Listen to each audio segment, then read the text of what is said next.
29-year-old Natalie hasn't spoken to her mother in 7 years, not since the day she walked out and never looked back. But when a hospice nurse calls to say her mother is dying and has one final request, Natalie returns to find a letter waiting for her. The words written in her mother's failing hand will reveal a truth so devastating it will shatter everything Natalie thought she knew about her childhood, her family, and the woman she spent 7 years hating. The hospice nurse's voice on the phone was professionally gentle, the kind of gentle that comes with practice delivering bad news. Your mother has maybe 2 weeks left, 3 at most. She's been asking for you. Natalie stood in her kitchen in Portland, coffee mug frozen halfway to her lips, and felt nothing, or told herself she felt nothing, which wasn't quite the same thing. 29 years old, and she'd spent the last 7 of them building a life specifically designed to not include her mother. Margaret Reynolds wasn't supposed to be able to reach her anymore. That was the whole point of leaving. She doesn't want to see me, Natalie said. She wants to ease her own conscience before she dies. There's a difference. The nurse, her name was Patricia, she'd said, was quiet for a moment. She wrote you a letter. She made me promise I'd make sure you got it, whether you came or not. But Natalie, I've been doing this work for 15 years, and I can tell you, the people who don't come, who don't say goodbye, they're the ones who carry it heaviest afterward. Natalie wanted to argue, wanted to say that she'd been carrying heavy things since she was 8 years old, and one more wouldn't make a difference. But instead she heard herself say, "What's the address?" She wrote it down on the back of an envelope, her handwriting sharp and angry, each number a small act of violence against the paper. After hanging up, Natalie stood at her kitchen window and stared out at the October rain, turning Portland grey and formless. She had a habit of pressing her thumbnail into her palm when she was stressed, hard enough to leave a crescent-shaped mark, hard enough to focus her mind on physical pain instead of emotional chaos. She was doing it now, thumb digging in, the small hurt grounding her while her world tilted sideways.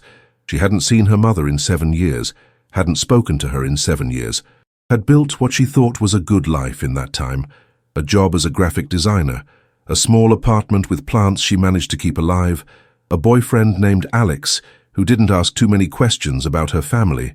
She'd told him her mother was dead. It was easier than explaining the truth, which was that Margaret Reynolds might as well be dead for all the place she occupied in Natalie's life. But now she was actually dying, and Natalie had to decide whether the woman who'd given birth to her deserved a goodbye, whether forgiveness was something you owed to people just because they were blood, or whether some betrayals were too deep to bridge even with death as motivation. Natalie called her boss and lied about a family emergency, which was technically true, even if it felt like a lie. She called Alex and told him she had to go to Seattle for a few days. Her mother was sick.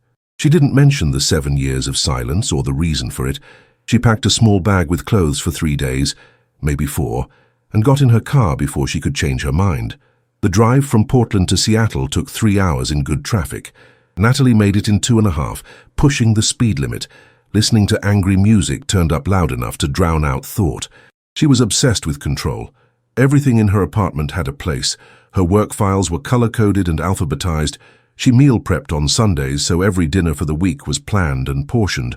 It was the opposite of how she'd grown up, where chaos ruled and nothing was predictable, and you never knew which version of your mother you'd get when you came home from school. The hospice facility was in a converted Victorian house in the Ballard neighborhood, painted a soft yellow that was probably meant to be cheerful, but just looked tired. Natalie parked across the street and sat in her car for 10 minutes, trying to breathe normally, trying to remember why she'd come. The letter, she told herself. Just get the letter and leave. You don't owe her anything else. Patricia met her at the front door, a woman in her 50s with kind eyes and sensible shoes.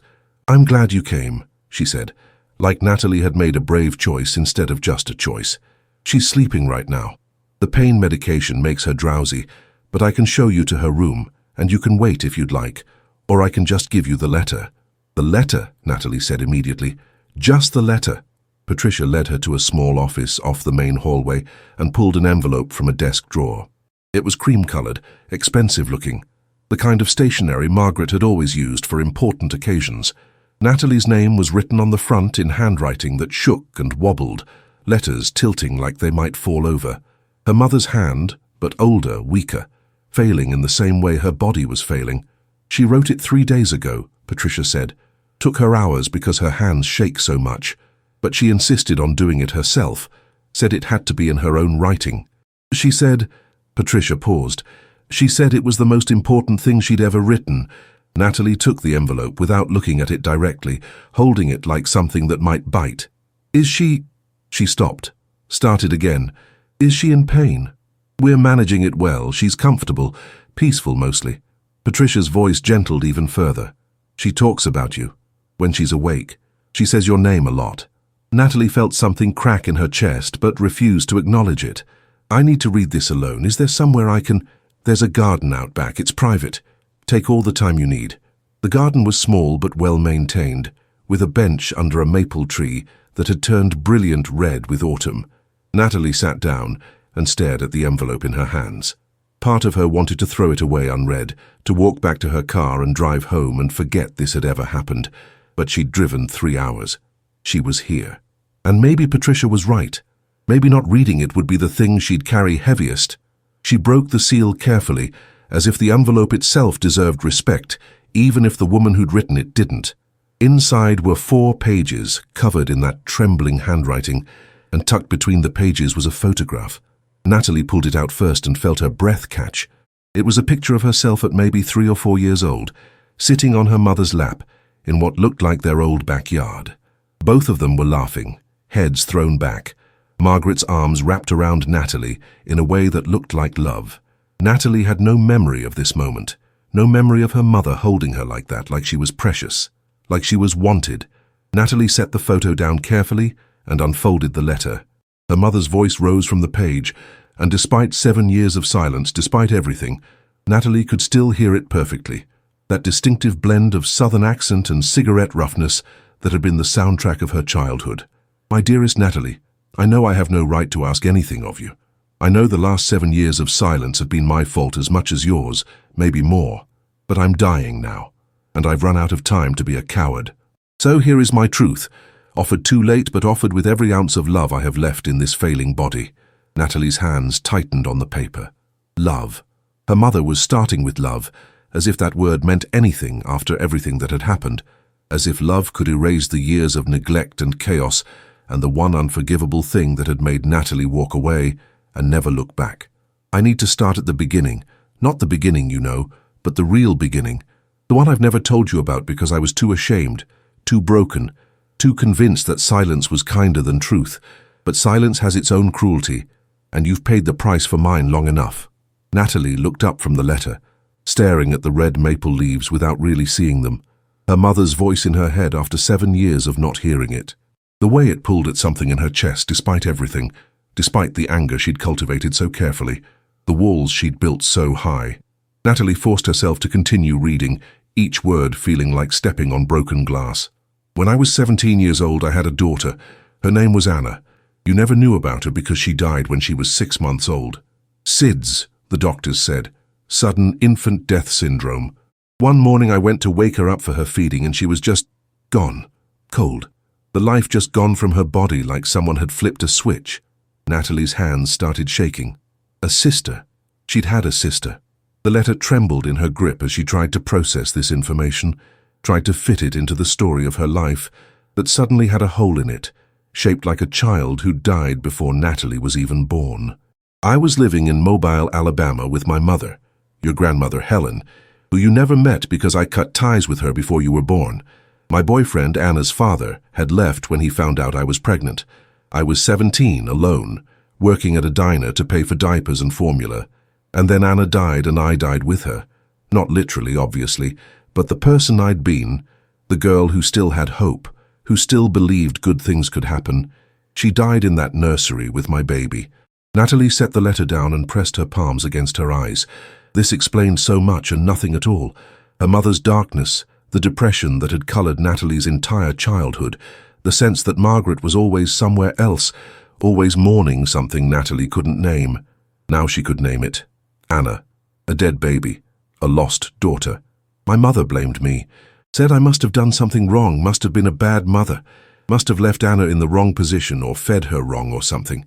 She never said it directly, but I could see it in her eyes every time she looked at me after Anna died. Like I was a murderer.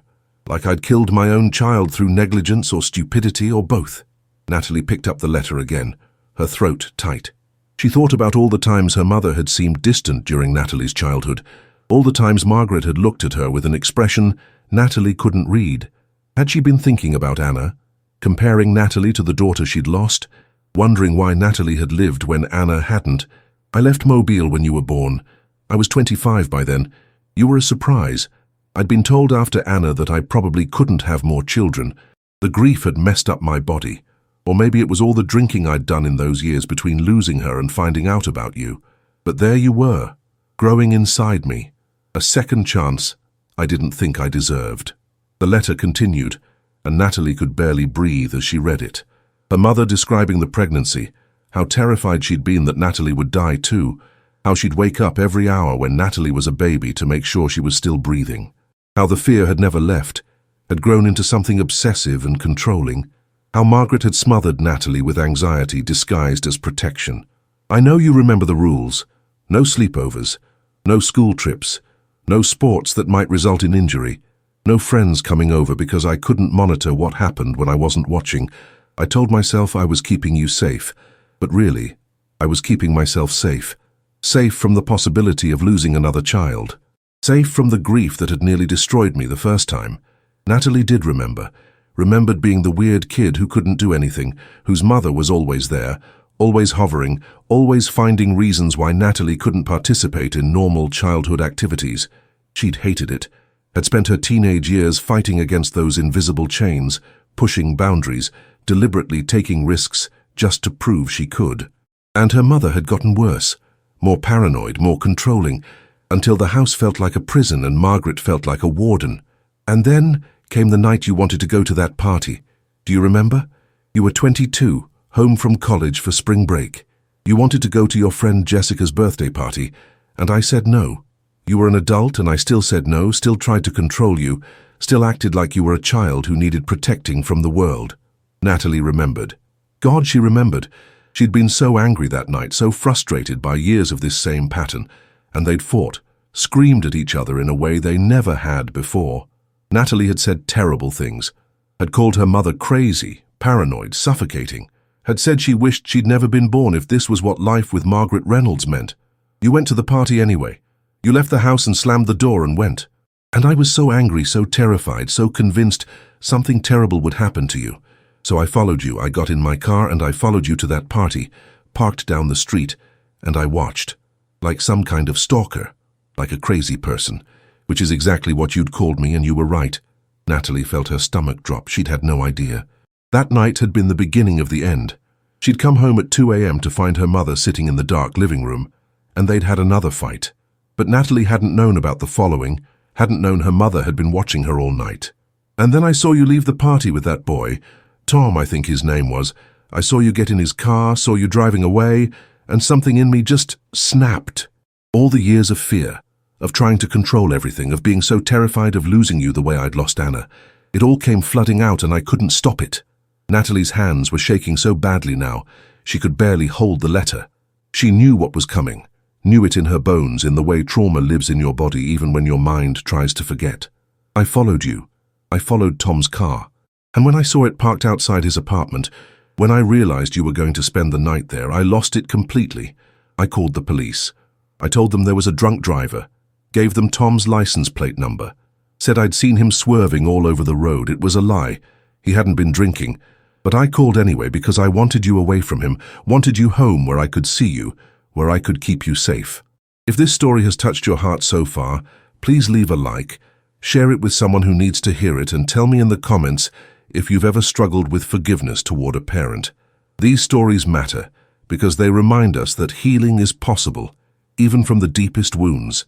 Natalie felt like she couldn't breathe. She remembered that night, remembered the police showing up, making Tom do a sobriety test, searching his car. He'd passed the test, of course, he'd been completely sober, but the humiliation, the suspicion, the way the officers had treated him like a criminal.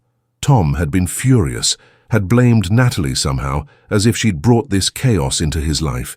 Their relationship had ended that night, and Natalie had gone home and found her mother waiting, and that's when the real fight happened. The fight that ended everything. You confronted me. You knew somehow. Maybe you saw my car, maybe you just knew the way daughters know their mothers. And when you asked me if I'd called the police, I couldn't lie. I was so tired of lying. So I told you the truth, that yes, I'd called them, that I'd followed you, that I couldn't help myself. And you looked at me with such disgust, such horror, such complete and total rejection. And you said, Natalie didn't need to read the next part. She knew what she'd said, could hear her own voice saying it, young and furious and done with everything. You're not my mother, you're my jailer, and I'm done. I'm done with you, done with this house, done with pretending you love me when all you love is controlling me. I never want to see you again. Natalie stood up from the bench, the letter still in her hand, and walked deeper into the garden. She needed to move, needed to do something with the energy crackling through her body. 7 years.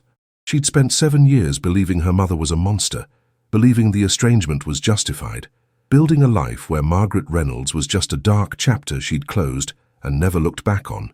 But now, the chapter was reopening, and it was more complicated than she'd wanted it to be. She found a fountain at the far end of the garden, a simple stone basin with water trickling from a carved angel's hands. Natalie sat on its edge and continued reading, forcing herself through her mother's words, even though every sentence felt like a wound reopening.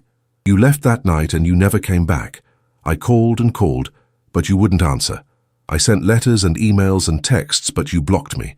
And I told myself you were right to do it, that I'd proven myself to be exactly what you'd accused me of being. Crazy, controlling, dangerous even, if calling the police on an innocent person counted as dangerous. Natalie thought about those first months after leaving, how she'd changed her phone number, moved to a new apartment, told everyone in her life that she was done with her mother forever. Her friends had supported her. They'd heard enough stories about Margaret's behavior over the years to understand why Natalie needed to cut ties. But there'd been moments late at night when Natalie would wake up from dreams about her childhood and wonder if she'd been too harsh, if maybe her mother deserved one more chance. She'd always pushed those thoughts away, reminded herself of the pattern of control, of surveillance, of the way Margaret had sabotaged Natalie's relationships and freedoms for her entire life. One incident with the police hadn't been an isolated event. It had been the final straw in a lifetime of similar behaviors. Natalie had been right to leave. She'd told herself that every day for 7 years. But here's what you didn't know, Natalie. Here's the part I never told you because I thought it would sound like an excuse, and I didn't want to make excuses. That night, the night I called the police on Tom, it was Anna's birthday. She would have been 30 years old, and I'd spent the entire day thinking about her, wondering who she would have become, torturing myself with all the milestones she'd never reach. And then I saw you leaving with Tom, and in my broken brain it felt like history repeating, like I was going to lose another daughter, and I couldn't survive it again. Natalie felt tears on her face. She'd had no idea, had never known when Anna's birthday was, had never even known Anna existed until 5 minutes ago. Her mother had been grieving, and Natalie had been oblivious, and they'd both been trapped in patterns neither of them knew how to escape. I'm not telling you this to make excuses. What I did was wrong. Following you was wrong. Calling the police was wrong. All of it was wrong, and you had every right to walk away. But I need you to understand why I did it. Not to forgive me. I don't deserve forgiveness, but just to understand that it wasn't about controlling you. It was about being so broken by loss that I couldn't see straight anymore. It was about being so terrified of grief that I'd do anything, hurt anyone, even my own daughter, if it meant I wouldn't have to feel that pain again. The letter continued for another page, but Natalie had to stop. She looked at the photograph again, herself and her mother, both laughing, both seemingly happy. When had that been taken? Before Natalie was old enough to understand that her mother's love came with chains attached, before Margaret's fear had calcified into control, Natalie pulled out her phone and stared at it. She could call Alex, could ask him to talk her through this. But what would she say? That everything she'd told him about her mother was true but also not true, that Margaret had been controlling and invasive and yes, absolutely in the wrong, but also grieving and broken and acting out of trauma instead of malice? How did you hold both truths at the same time? She thought about her grandmother Helen, who she'd never met. Margaret had cut ties with her own mother before Natalie was born, just like Natalie had cut ties with Margaret, the pattern repeating across generations. Helen blaming Margaret for Anna's death, Margaret internalizing that blame and carrying it for 30 years. Natalie receiving the aftermath of all that unprocessed grief and calling it abuse. Was it abuse? Natalie didn't know anymore. There were therapeutic words for what Margaret had done. Enmeshment, emotional incest, parentification in reverse, where the parent needed the child more than the child needed the parent. Natalie had learned all those words in therapy, had used them to build a framework for understanding why leaving had been necessary, but those words felt inadequate now, unable to contain the full, complicated truth of a mother so broken by loss that she'd broken her living daughter in her desperate attempt to keep her safe. Natalie returned to the letter, her hands steadier now, some kind of numbness setting in to replace the initial shock. After you left, I tried to get better. I went to therapy for the first time in my life. I was 52 years old, and I'd never once talked to a professional about Anna, about the grief, about any of it. Can you imagine? 30 years of carrying that weight and never once asking for help. I'd been so convinced that therapy was for weak people, that I should just be stronger, should just get over it. But you leaving, it finally broke through my denial. It made me realize I'd become my own mother, blaming, controlling, pushing away the people I loved most because I didn't know how to deal with pain. Natalie felt something shift in her chest. Her mother had gone to therapy, had tried to change. For 7 years, while Natalie had been in Portland building her new life, Margaret had been in Seattle trying to become someone different, someone better. And Natalie had never known because she'd blocked every avenue of communication, had made sure her mother's growth and change would never reach her. I learned things in therapy that I wish I'd known when you were growing up. I learned that grief doesn't have a timeline, that trauma rewires your brain, that you can't control your way out of pain no matter how hard you try. I learned about PTSD and how losing Anna had given me symptoms I'd been living with for decades without realizing they had a name. I learned that love and fear had gotten so tangled up in me that I couldn't tell them apart anymore, and that's why I'd hurt you. Because I loved you so much, it terrified me, and I expressed that terror as control. The letter went on, detailing Margaret's therapeutic journey, the medications she'd started taking for anxiety and depression, the support groups she'd joined for parents who'd lost children. Natalie read it all with a growing sense of grief for time lost, for conversations they could have had if Natalie had been willing to listen, for healing that might have happened if either of them had been brave enough to reach out across the silence. 3 years ago, I was diagnosed with pancreatic cancer. Stage 3. They gave me chemotherapy and radiation, and it went into remission for a while. I thought about reaching out to you then, thought about telling you I was sick, but I didn't want you to come back out of obligation or pity. I don't know what I wanted, for you to forgive me because you wanted to, not because I was dying. But now I am dying, for real this time, and I've run out of time to wait for the perfect moment. Natalie stood up abruptly, the letter falling from her hands onto the fountain's edge. 3 years. Her mother had been fighting cancer for 3 years, and Natalie had known nothing about it. She walked back toward the hospice building, her mind racing. Patricia was still in the office, and she looked up when Natalie appeared in the doorway. "Can I see her?" Natalie asked, her voice rough. "Is she awake?" Patricia checked her watch. She should be waking up soon, from her afternoon nap. "But Natalie, are you okay? You look—" "I'm not okay, but I need to see her." Patricia stood and guided Natalie down a hallway to a room at the end. The door was partially open, and through it, Natalie could see a hospital bed, monitors beeping softly, and a figure so small and frail it took her a moment to recognize it as her mother. Margaret had always been tall, broad-shouldered, taking up space in a room with her presence. But the woman in that bed looked like she'd been erased bit by bit, until only an outline remained. "I'll give you privacy," Patricia said softly. "But Natalie, she's not always coherent. The medication and the cancer has spread to her brain. Sometimes she thinks it's 1983, sometimes she thinks you're Anna. Just be prepared for that." Natalie nodded and stepped into the room. Her mother's eyes were closed, her breathing shallow. The machines monitoring her vitals cast a green glow across her face, making her look even more ghostly. Natalie sat in the chair beside the bed and stared at this stranger who was her mother, trying to find something familiar in the ravaged features. After a few minutes, Margaret's eyes fluttered open. She turned her head slowly and looked directly at Natalie, and for a moment her gaze was perfectly clear. "You came," Margaret whispered, her voice barely audible. "I didn't think you would." "I got your letter," Natalie said, not knowing what else to say. Margaret's hand moved slightly on the blanket, and Natalie understood she was reaching for her. After a moment's hesitation, Natalie took her mother's hand. It was cold, and so thin Natalie could feel every bone. "Did you finish it?" Margaret asked. "Not yet. I got to the part about the cancer, about therapy, about—" Natalie's voice broke. "About Anna." Margaret's eyes filled with tears. "I should have told you about her. Should have explained why I was the way I was, but I thought—" She coughed, a wet rattling sound that made Natalie's stomach clench. "I thought if I never talked about it, maybe you'd never have to carry that grief too." "I carried it anyway," Natalie said. "I just didn't know what I was carrying." They sat in silence for a while, Margaret's breathing evening out, her eyes closing again. Natalie thought she'd fallen back asleep, but then her mother spoke again, her voice even softer now. "The rest of the letter. You need to read the rest. There's more. Things I need you to know before I can't tell you anymore." Natalie squeezed her mother's hand. "I'll read it. I promise. But Mom—" The word felt strange in her mouth after 7 years of not saying it. "I'm here now. I came. That has to count for something." "It counts for everything," Margaret whispered. Then her eyes closed for real, and her breathing settled into the rhythm of sleep.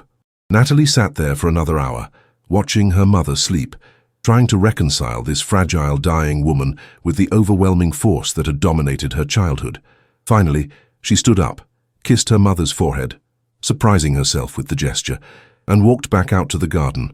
The letter was where she'd left it, pages scattered around the fountain. Natalie gathered them carefully and sat down to read the rest. "There's something else you need to know, Natalie.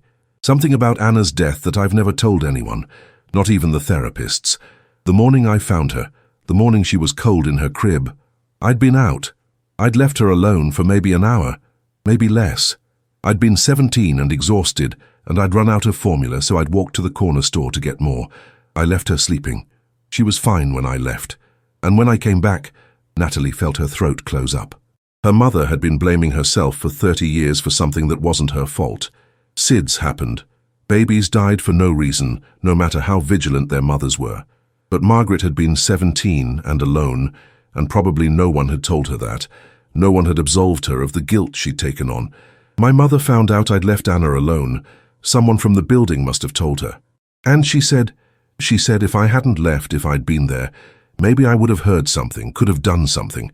She said it was my fault for being irresponsible, for thinking I could just leave a baby alone like that. And I believed her.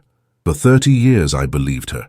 The letter continued, Margaret describing how that guilt had shaped everything that came after. How she'd become obsessive about never leaving Natalie alone, never letting her out of sight, because she was convinced that the moment she looked away, death would take this daughter too. How the fear had grown roots so deep that even therapy couldn't completely pull them out. "But here's what I learned, Natalie. Here's what it took me 50 years and a terminal diagnosis to finally understand. My mother was wrong. Anna's death wasn't my fault. SIDS isn't caused by leaving a baby alone for an hour. It's not caused by anything a mother does or doesn't do. It just happens, random and cruel and beyond anyone's control. And all those years I spent trying to control everything, trying to keep you safe by never letting you breathe, all of it was based on a lie. The lie that control equals safety. The lie that, if I just watched carefully enough, death wouldn't find us." Natalie wiped at her eyes, tears streaming down her face now without restraint. She thought about her own life, her own obsession with control, the color-coded files, the meal prep, the careful planning of every aspect of her existence. She'd thought she was being the opposite of her mother, but maybe she was just expressing the same trauma in a different key. Maybe the need for control was her inheritance, passed down like eye color or blood type. "I'm telling you all this because I don't want you to carry what I carried. I don't want you to spend your life believing that if you just try hard enough, plan carefully enough, control tightly enough, you can keep bad things from happening. You can't. None of us can. Loss comes when it comes, and all we can do is love people while we have them and grieve them when they're gone. That's it. That's the only wisdom I have after 70 years on this planet." Natalie read and reread that paragraph, her mother's words sinking in slowly. She thought about Alex, about how she kept him at arm's length, how she'd never said she loved him, even though she probably did, how she was always waiting for him to leave, because in her experience people left. She thought about the friends she'd lost over the years because she was too rigid, too inflexible, too unwilling to be vulnerable. She thought about the life she'd built that looked successful from the outside, but felt hollow from within. She picked up her phone and finally called Alex. He answered on the first ring. "Hey, how's it going? How's your mom?" "Dying," Natalie said bluntly. "But that's not why I'm calling. I need to tell you something. My mother isn't just sick. We haven't spoken in 7 years. I told you she was dead, and she might as well have been for all the place she occupied in my life. But I lied to you, and I'm sorry for that." Silence on the other end, then, "Why did you lie?" "Because it was easier than explaining, because I was ashamed, because—" Natalie stopped, trying to find the right words. "Because I'm my mother's daughter, and I inherited her belief that if you control the narrative, you can control the outcome. But you can't. You can't control anything. And I'm tired of trying." They talked for 20 minutes, Natalie explaining everything. The letter, Anna, the pattern of control and trauma that had shaped 3 generations of women in her family. Alex listened without judgment, asking questions in the right places, offering comfort when Natalie's voice broke. "Do you want me to come up there?" he asked finally. "I can be in Seattle by tonight. You shouldn't have to do this alone." Natalie felt something crack open in her chest, something that had been frozen for a very long time. "Yes," she said. "Yes, I want you here. I want to stop doing everything alone." After they hung up, Natalie returned to the letter. There were only a few paragraphs left. "I know this letter is asking too much of you. I know that understanding where my behavior came from doesn't erase the harm it caused. You have every right to read this and still walk away, still decide that forgiveness is more than you can offer. But Natalie, if there's any part of you that can find it, not for me, but for yourself, I'm asking for it. I'm asking you to forgive me for being broken in ways I didn't know how to fix, for passing my trauma on to you like some kind of inheritance, for loving you so much it came out as control instead of freedom." Natalie stood up and walked back into the hospice. Patricia was in the hallway and looked up as Natalie approached. "Is she awake?" "She was a few minutes ago, asking for you, actually." Natalie went back to her mother's room. Margaret's eyes were open, clearer than they'd been earlier. She smiled weakly when she saw Natalie. "You finished it." "I finished it." Natalie sat down in the chair beside the bed and took her mother's hand again. "Mom, I need to ask you something, and I need you to be honest with me." "Okay. Did you ever reach out? In the last 7 years? Did you try to contact me and I just never knew because I'd blocked you everywhere?" Margaret was quiet for a moment. Then, "Once, 2 years ago, I sent a letter to your old address, hoping it would be forwarded. I didn't know if you'd get it. I told you about the cancer, about therapy, about how sorry I was. Asked if you'd be willing to meet me for coffee just once. But you never responded, so I assumed you either didn't get it, or you got it and decided you weren't interested." Natalie felt her stomach drop. 2 years ago. She'd moved apartments 2 years ago. The letter had probably gone to her old place, to a forwarding address that was no longer valid, lost in the postal system or thrown away by the new tenants. Her mother had reached out, and Natalie had never known. "I didn't get it," Natalie said, her voice breaking. "I moved. The letter must have gotten lost. Mom, if I'd known—" "It's okay," Margaret said, but Natalie could see tears on her mother's face. "You're here now. That's what matters." They sat together in silence, both crying, both grieving for time lost and words unspoken. Finally, Margaret spoke again. "There's one more thing. Something I need to tell you that's not in the letter because I only found out yesterday." She paused, gathering strength. "The hospice did some genetic testing, trying to understand why the cancer spread so aggressively, and they found—" Another pause, longer this time. "They found a mutation, BRCA1. It's genetic. It increases the risk of breast and ovarian cancer significantly. Which means I might have it too," Natalie finished, understanding flooding through her. "They recommended you get tested, not to scare you, but just to know. So you can make informed choices about monitoring, about prevention, so you don't have to be blindsided the way I was." Margaret squeezed Natalie's hand weakly. "I'm sorry. I keep giving you terrible inheritances. First the trauma, now this." But Natalie shook her head. "No, this isn't a terrible inheritance. This is you giving me information I need. This is you protecting me in a healthy way for maybe the first time in my life. Thank you for telling me." They talked for another hour, Margaret fading in and out of coherence but always coming back to Natalie, always reaching for her hand. Patricia came in eventually and said Margaret needed to rest, needed pain medication, needed sleep. Natalie stood to leave, but her mother held onto her hand. "Will you come back tomorrow?" "I'll come back tomorrow," Natalie promised, "and the day after that, and every day until—" She couldn't finish the sentence. "Until I'm gone," Margaret finished for her. "It's okay to say it. I'm not afraid of dying anymore. I've made my peace with it, especially now that I've made peace with you." Natalie left the hospice as the sun was setting, painting Seattle in shades of orange and purple. She drove to a hotel near the facility and checked in, texting Alex her location. He responded immediately that he'd be there by 10 p.m., that he loved her, that she was brave for doing this. Natalie stared at those words, "I love you," and realized she couldn't remember the last time someone had said them to her.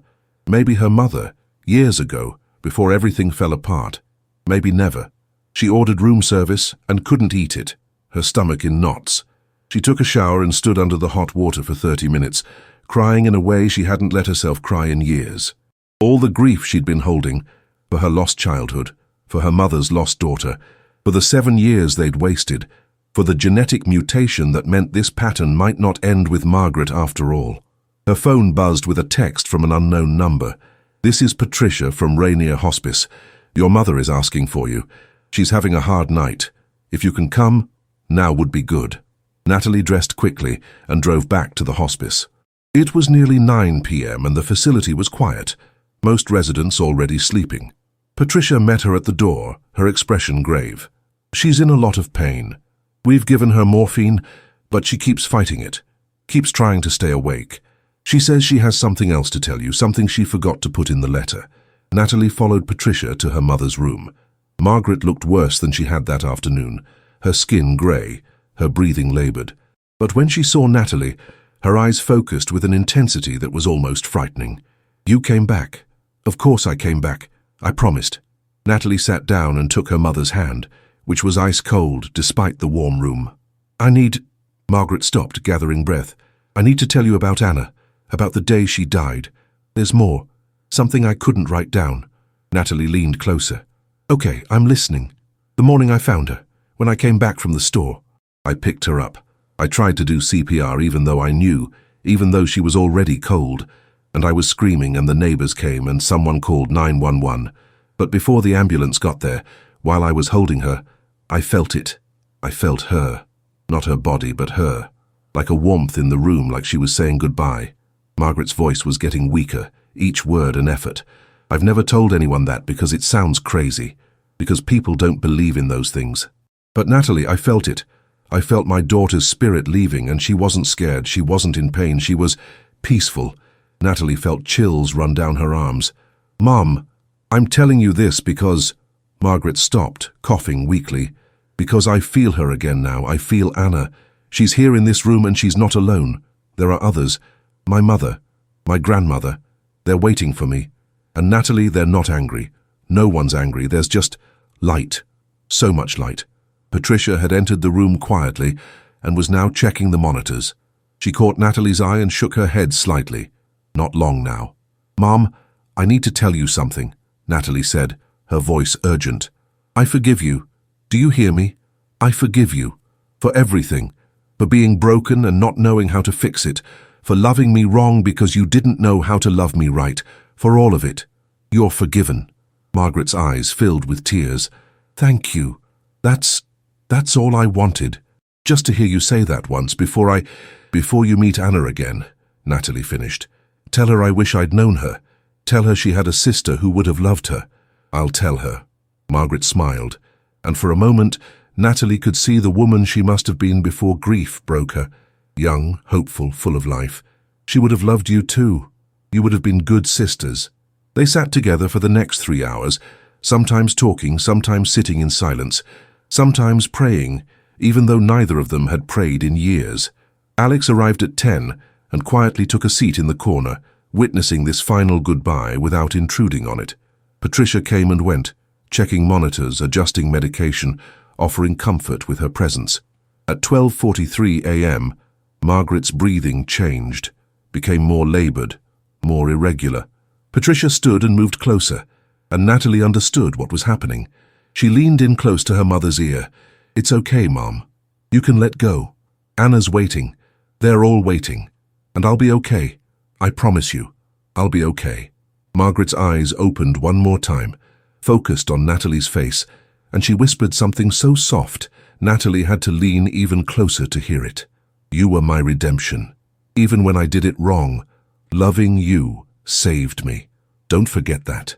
And then she was gone. Just like that. One moment breathing, the next moment still. The monitors beeped, then went silent as Patricia turned them off. The room filled with a profound quiet that felt almost sacred. Natalie sat there for a long time, holding her mother's hand as it grew cold, feeling the same thing her mother must have felt 30 years ago, the absence of a presence that had been there just moments before. But unlike her mother, Natalie didn't feel alone in that absence. She felt Alex's hand on her shoulder, felt Patricia's kind presence, and she felt something else too, something warm and light, like someone who'd been waiting could finally rest. The next few days passed in a blur of arrangements and decisions. There would be a small funeral. Margaret hadn't wanted anything elaborate, just cremation and a simple service at the hospice facility's chapel. Natalie found herself going through her mother's belongings at the small apartment Margaret had lived in before entering hospice care. It was modest, clean, filled with evidence of the therapy and healing work her mother had done in the years of their separation. Natalie found journals detailing Margaret's progress, her setbacks, her slowly growing understanding of her own trauma. She found books on grief, on PTSD, on healing from loss. She found photos not just of Natalie, but of Anna too. A whole album dedicated to the daughter Margaret had lost, with newspaper clippings about SIDS research, support group pamphlets, ribbons from charity walks Margaret had participated in to raise awareness. Her mother had been really trying to make something meaningful from her pain, and she found one more letter, this one addressed to Natalie's future children. Natalie opened it with shaking hands. "To my grandchildren, who I will likely never meet. Your mother is one of the strongest people I've ever known. She survived a childhood that would have broken most people, and she survived having me as a mother, which might have been the hardest part of all. If she's anything like me, she's probably terrified of becoming me. She's probably over-controlling, or maybe the opposite, afraid to set any boundaries at all because she saw what my boundaries did to her. Please be patient with her.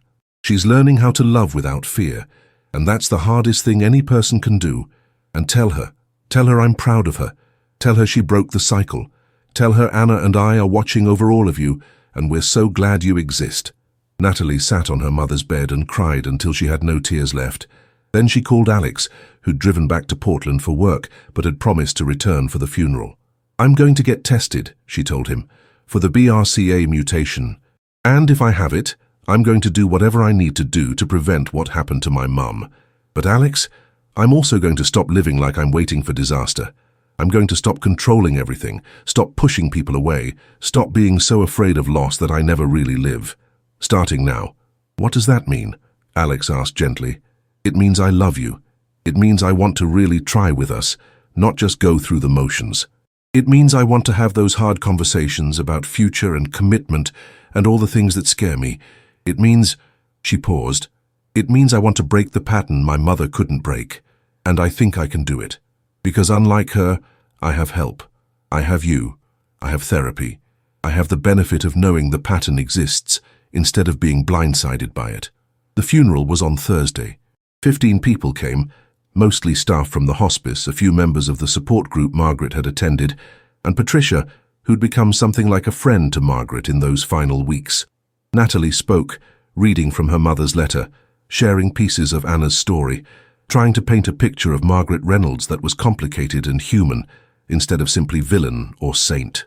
"My mother was broken by a loss she didn't cause and couldn't prevent," Natalie told the small gathering. "And that brokenness broke me in turn. But she spent the last 7 years of her life trying to put herself back together, trying to understand her own pain so she wouldn't pass it on.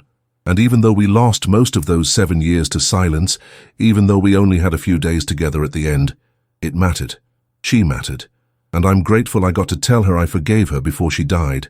If this story touched your heart, if you've ever struggled with forgiveness towards someone who hurt you, even someone who tried to make amends, please leave a like, share this with someone who needs to hear it, and tell me in the comments about your own journey toward healing. We're all carrying something. We're all trying to break patterns we didn't choose. After the service, Patricia pulled Natalie aside. Your mother wanted you to have this. She handed Natalie a small wooden box. Inside was a silver locket on a chain. She wore this every day, Patricia said. Open it. Natalie opened the locket. On one side was a tiny photo of Anna as a baby. On the other side was a photo of Natalie at about the same age, two daughters carried close to their mother's heart.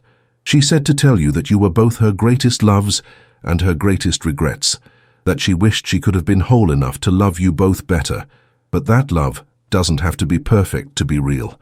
Natalie put the locket on immediately. She would wear it every day, she decided, a reminder that she came from a lineage of women who loved fiercely and imperfectly, who carried losses that shaped them, who did their best with what they had, even when their best wasn't enough. 2 weeks later, Natalie got her genetic test results. She had the BRCA1 mutation. The doctor laid out her options: increased monitoring, preventive surgery, medication to lower her risk. Natalie listened carefully, asked questions, made notes. Then she scheduled appointments with specialists, started researching, took control of her health in a way that felt empowering instead of terrifying. But she also did something her mother never did. She talked about it. She told her friends, told her co-workers, started a blog documenting her journey with the BRCA mutation and her decision-making process around prevention. She made herself vulnerable in a way that would have horrified Margaret, who'd spent her life hiding her pain behind walls of silence. And the response was overwhelming. Women reached out to share their own stories, about mothers they'd lost to cancer, about genetic mutations they carried, about patterns of trauma and control they were trying to break in their own families. Natalie found herself at the center of a community of women, all trying to do the same thing: transform inherited pain into conscious healing. 6 months after her mother's death, Natalie started volunteering at a grief support group for people who'd lost parents to cancer. She shared her story: the estrangement, the last-minute reconciliation, the complicated mix of love and anger and forgiveness that colored her grief. And she watched other people recognize themselves in her words, watched them cry and nod, and understand that they weren't alone in carrying complicated feelings about complicated people. Alex moved in with her, and they adopted a dog, and Natalie practiced letting someone else make decisions about where they'd eat dinner and what movie they'd watch, and all the small daily choices she'd always needed to control. It was hard. There were moments when her anxiety spiked, when she wanted to take over, when she felt the old patterns trying to reassert themselves, but she caught herself, breathed through it, chose differently, and she planted a garden. In the small yard behind her apartment building, Natalie created a memorial garden with 2 types of flowers: white roses for Anna, purple irises for Margaret. She tended it carefully but not obsessively, learning to let nature take its course, learning that not everything needed her intervention to survive. On the anniversary of her mother's death, Natalie wrote a letter, not to Margaret. Her mother was beyond reach of words now, but to herself, to be opened in 20 years. Dear future Natalie, she wrote, if you're reading this, you're 49 years old. You've survived to the age when your mother's cancer was already growing, when her body was already betraying her, even though she didn't know it yet. I hope you're healthy. I hope the choices you made, the monitoring, the prevention, the vigilance, kept you safe. But if they didn't, if you're sick too, I hope you're not alone. I hope you let people help you. I hope you're not carrying your pain in silence the way your mother did, the way her mother did, the way 3 generations of women in your family did before you finally said enough. She sealed the letter and put it in the same wooden box that held the locket, adding to it the photograph of herself and her mother laughing, the one that had been tucked into Margaret's letter. Building her own archive of complicated love, her own record of a family that had been broken and was now slowly healing. 3 years after Margaret's death, Natalie married Alex in a small ceremony in their memorial garden. She wore the locket. She invited the women from her support group, the people she'd met through her blog, the community she'd built from her mother's legacy of pain, transformed into connection.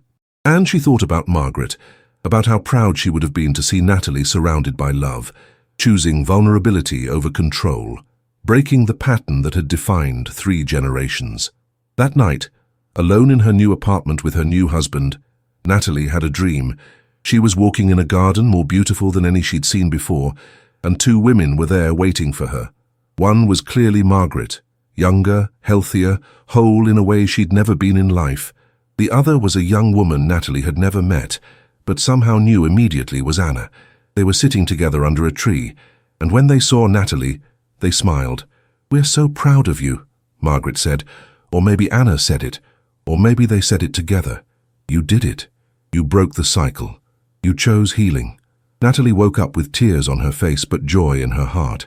She reached for the locket she still wore, even in sleep, and held it tightly. Wherever her mother was now, whatever came after death, Natalie hoped it was peace. Hoped it was reunion with the daughter Margaret had lost. Hoped it was forgiveness from the mother who'd blamed her. Hoped it was love, finally uncomplicated, finally free. And she hoped that somewhere, somehow, her mother knew that Natalie had kept her promise, that she was okay, more than okay, that she was living fully, loving openly, healing consciously.